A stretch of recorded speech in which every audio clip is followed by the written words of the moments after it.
Heroin addicts would get town centre shooting galleries to inject themselves legally under a controversial proposal by MPs. The move includes booths where users can take drugs under the watchful eye of a medic, unsealed inhalation rooms where crack cocaine addicts can go to smoke their pipes. The radical proposal, to be unveiled next week, is part of a raft of reforms suggested by an influential Labour group. Backers say the drug consumption rooms, which are already in use on the continent, would cut cases of drug deaths and diseases like HIV. They could also tackle drug-related crime and its impact, which is estimated to cost taxpayers £20 billion a year. But critics say bringing DCRs to our towns and cities will discourage users from kicking the habit. The proposal will be announced on Wednesday following an 18-month study by the Labour Campaign for Drug Policy Reform, which features 20 MPs. The report accuses Prime Minister Boris Johnson and previous Tory regimes of having no meaningful policy or programme to cut the menace that is scarring our communities. Tonight, the group's spokesman Jeff Smith said, "Drug consumption rooms are successful at preventing overdoses. Nobody has ever died at one of these facilities and they connect people with advice and support. We need to give them permission to operate." The call for DCRs comes just weeks after figures showed Britain has the worst drug problem in Europe, with more people taking and dying from narcotics here than any other country. More 15-year-olds are now using drugs too, according to the government's United Kingdom Drug Situation Report for 2019. The report, by the Home Office and Public Health England, shows we have the highest rate of drug use recorded in the past 10 years, with cannabis, cocaine, MDMA, ketamine and amphetamines the most widely used. Experts warn that the country is on the cliff edge of crisis, and drastic action must be taken. West Midlands Police and Crime Commissioner David Jamieson called for a major rethink of drugs policy.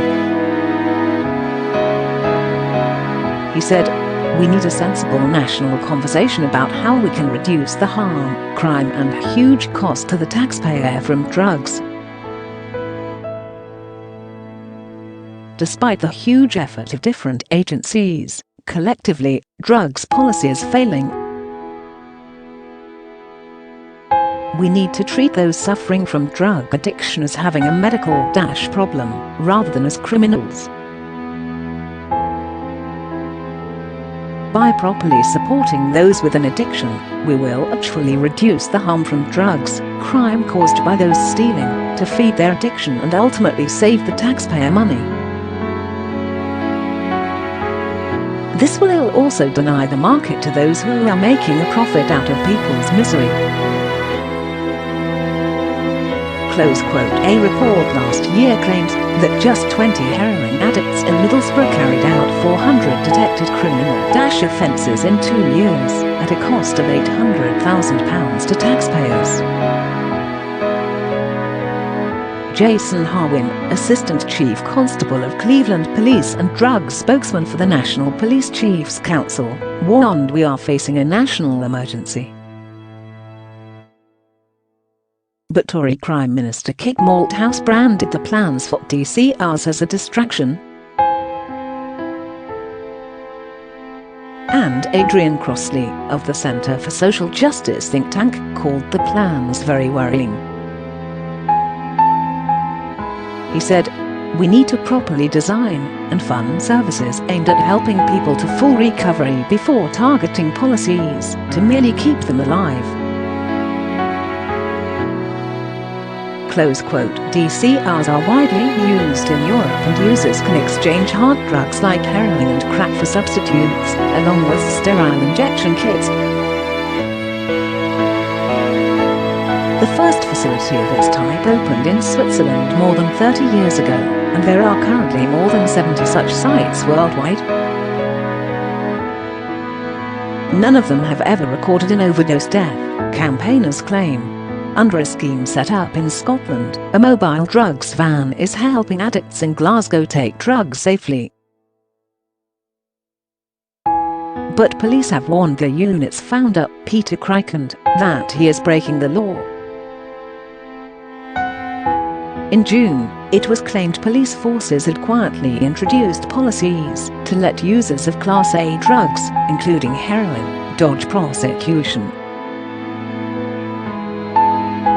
At least 4 forces have let people caught with the drugs for personal use avoid court if they agree to undergo treatment.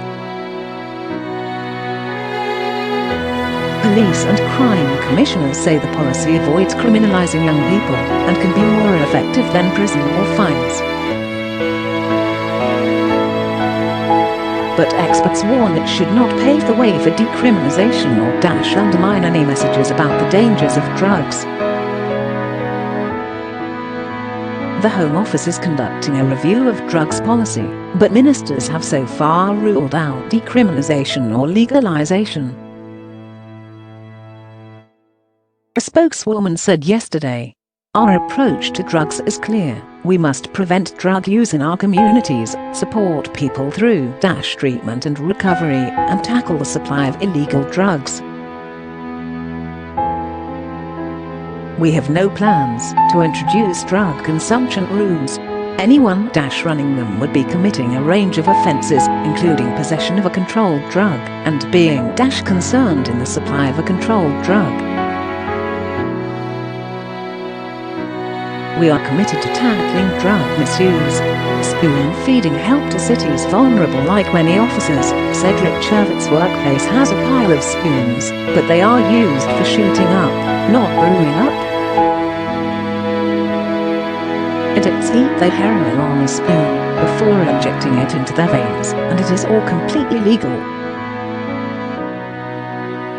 Cedric runs a drug consumption room in Amsterdam. It opened in 1998 due to rising HIV infections and drug deaths.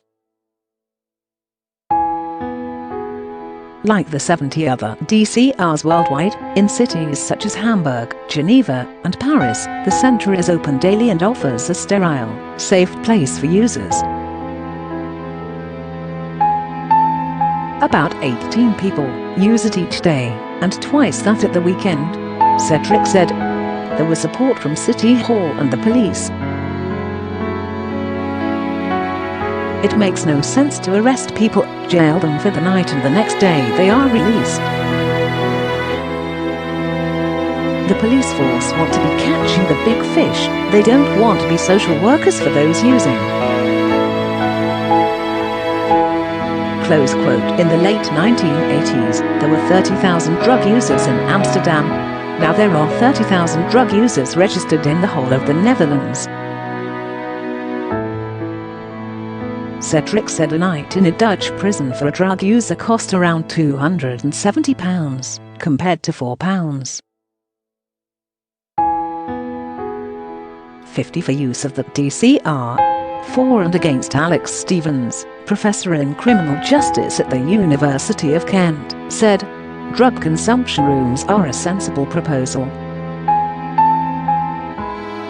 They save lives. There are more than 70 of them all over the world in 13 countries, and they provide a safe place to inject, while reducing the risk of overdose and deaths." Given the UK has the highest ever rate of drug-related deaths, the government must give agencies the power to set them up. There's no benefit from criminalizing low-level offenders, it harms them, and it's a financial drain on the taxpayer. Kevin Sabbat, former US drug policy czar and head of Smart Approaches to Marijuana, said, Those with substance use disorder need help and a science-based strategy to meet their needs. The recommendations in the Labour report reflect a lack of a plan to help users mitigate drug use and its harms, as well as satisfy science around drug use. These rooms won't help drug users. It will further bury them in a disease which they are hopelessly fighting against. We don't want to lock up those who need help, but maintaining addiction is not the answer. Helping victims of drug dealers and drug industries requires a forceful combination of treatment, prevention and recovery. Mum, it would have saved my 2 sons in 2003. Rose Humphrey's youngest son Roland died from a heroin overdose at 23 after desperately fighting to get clean. 11 years later, she lost son Jake to the drug, aged 37. He had been unable to cope with his brother's death. Yet despite the double tragedy, Rose, now 75, is a strong advocate for legal regulation. And she said that, if her children had access to drug consumption rooms, they may have taken advantage of the counselling or other facilities there, or had vital medical attention that would have saved their lives. Retired Secretary Rose, who lives with husband Jeremy in Bromsgrove, Works, said, "Nobody has ever died anywhere in the world in a drug consumption room. It may have saved my sons. I think the public believes that drugs are so terrible, and these facilities encourage drugs. I don't think it will encourage it.